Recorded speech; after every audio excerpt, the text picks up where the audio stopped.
Greetings Space Marines, FiOth here, and in this video guide I'm gonna relay to you some information that you will find useful in beating lethal on most missions of the game. Disclaimer: beating lethal ultimately depends on the overall skill of the individual player and the coordination of the team as a whole. It is vastly harder than ruthless, there is no comparison, and in order to succeed you have to utilize everything at your disposal whilst also working together with your battle brothers to achieve victory.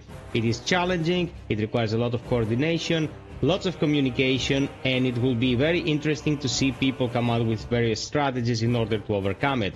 Without further ado, let's get to it.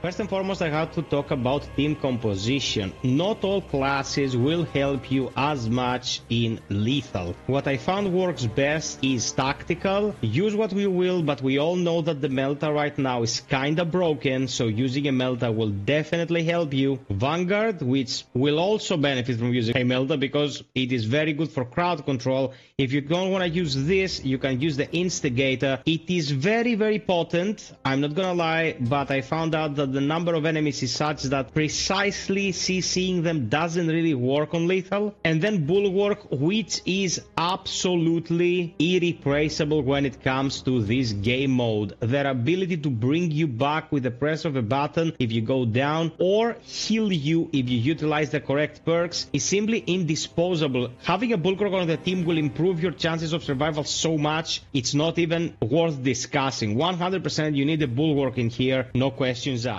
Now there are specific perks that will make your life that much easier in this mode, and I'm gonna go into them explaining why you need these perks with these classes in order to succeed. We'll start with the tactical. And marked for death, a headshot will instantly kill a Majoris or Extremis level enemy marked by Auspex scan. Cooldown is 120 seconds. Every 2 minutes you can on demand kill a Majoris or Extremis level enemy just by scanning them. And because you will be getting assaulted by triple lictors, double lavaners, you name it, having the ability to just take one out of the equation, no questions asked, is a super important asset to your arsenal. Very good choice. I highly recommend you always bring this with you when running the tactical. From the Vanguard, we're benefiting from inner fire. All squad members can restore ability charge by 15% by performing finishes. Extremely important, guys.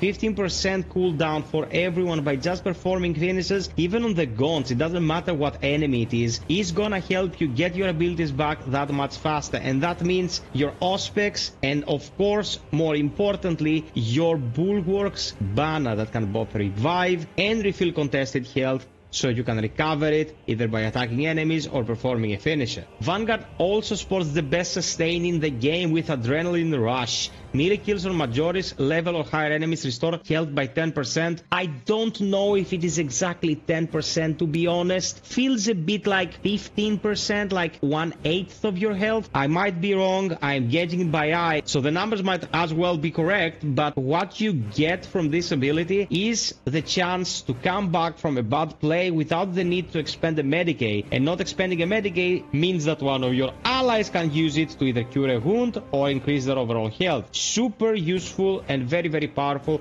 This ability is one of the best in the entire game. Now let's clear things up for the Bulwark a bit, because people have been blabbering online and they don't know what the hell they're talking about. The Bulwark did not get nerfed. The Bulwark was just fixed, so you choose one perk, and that perk is the only one in the column that actually stays active. What do I mean by this? Invigorating icon. When the banner is activated, all squad members regain maximum contested health. This was always the way to actually get your contested health back. What people didn't understand is that by activating any of these perks prior to the patch that we got recently, would also give you invigorating icon for free. That was a bug. It wasn't the intended effect. Do you think that this class would get free heals at the loadout station and free contested health for everyone just by existing. It didn't get nerfed, actually got cleaned up when it comes to the parry input, so you don't accidentally block when you try to parry. Now it's working as intended, super powerful as always, and by having an invigorating icon, you're giving everyone back in contested health. By having the Vanguard on the team and getting better cooldowns after performing executions, you get your banner back faster. I have to make another call out to emergency countermeasure here. When your armor is depleted, the reserve shock grenade automatically detonates on your position cooldown in 2 minutes. All of the builds suggested here, all of the configurations suggested for lethal, I have actually put up builds for that you will be able to find at the end of this video and in the description. So if you want the entirety of the build explained in depth, click on any of those and you will have the full knowledge at your fingertips. I have to make a mention here to the chainsaw when it comes to the weapon you pick as your melee. All of the classes we just discussed can use a chainsaw, and you go into the perk tree and you go here, trampling stride. After performing a stomp, hold the attack button to perform an additional stomp. What I found works when it comes to this is that I have to release the button and hold it down again, so I will transition into the second stomp. This is super powerful because all the guns, all the small enemies around you will either be knocked prone or killed outright, and you'll have to crowd control so much on lethal. You 100% need this in order to succeed. Get a chainsaw, much easier to get full benefits out of than the power sword or the knife when it comes to Vanguard.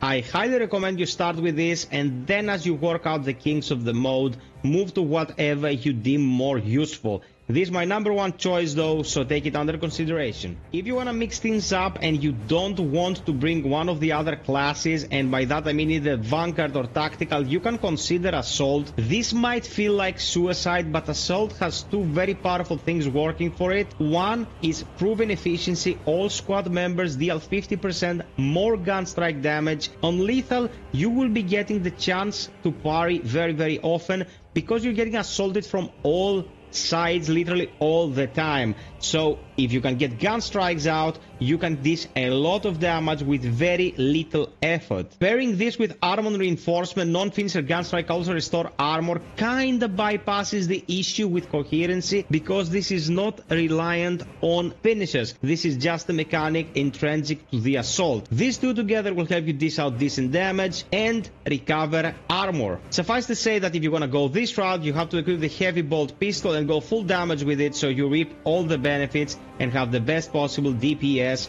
or damage per bullet when it comes to countering enemies. Now it is super important to understand, and I shouldn't have to explain this, playing Leroy Jenkins style in lethal could get you killed and will cost the team a win. You cannot jump in to prove that you have a big dick. You cannot go solo trying to take everything out. You have to stay close. Like it or not, that's the way they made it, and I'm pretty sure this will get changed in the future because it takes away a lot of player expression and class uniqueness when it comes to approaching combat. But for the time being, I'm trying to help, so take it as you will, utilize this information however you like, and I really hope you get the best results. One thing that also gets misunderstood whilst playing the game is that specific kinds of loot found during the mission will help classes differently. For example, if you're running a tactical, you are very potent at range. You can deal a lot of damage at range, and you can just pick up some frag grenades to supplement your arsenal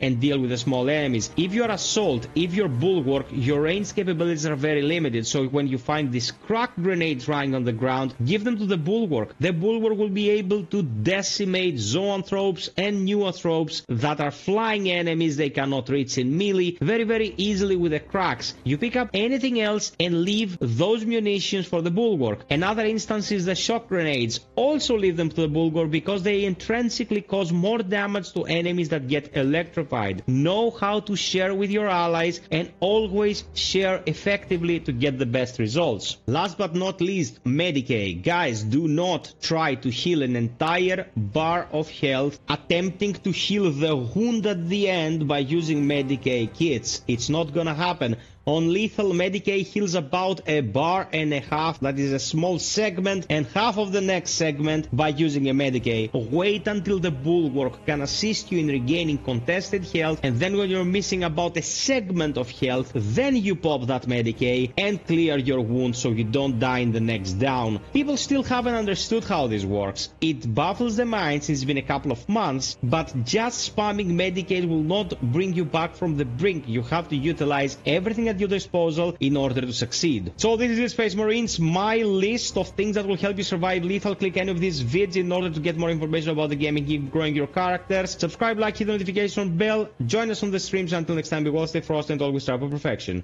Cheers!